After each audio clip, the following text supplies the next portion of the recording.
నుంచి ఇదంతా డ్రామాలా కనిపిస్తుండదా నీకు?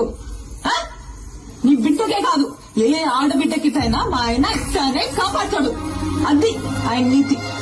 మానవులు లేకుండా ఏం జన్మయ్యా నీది? శివలే పెద్ద సినిమా చూసి మాట్లాడనా? నువ్వు గుమ్మనుండప్ప. నీ కొడుకునంటే నువ్వు ఊరుకుంటావేమో గాని ఎవడైనా నా మొగుడినంటే నేను ఊరుకున్నదే లేదు.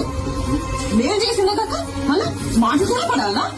ఇంకా ఎంత సాధిస్తారా? ఇంటి పేరు ఇంటి పేరు అని ఎవరికి కావాలా? ఇంటి పేరు పెళ్ళైనోడికి కావాలా? ఇంటి పేరు మా ఆయన పేరు చెప్పుకొని ఊరు ఊరిగా బతుకుతాయి. ఎవడా? పుష్ప మేనేజర్. నువ్వు? పుష్ప ఫ్రెండ్. నువ్వు? పుష్ప డ్రైవర్. నువ్వు? పుష్ప మనిషి. ఇదా ఎవరినైనా అడిగినా వాళ్ళు పేరు చెప్పుకో, పుష్ప మంచి అని చెప్పుకుంటారు. ఇదంతా ఎందుకయ్యా? ఈయనెవరు? పుష్పాలన్నా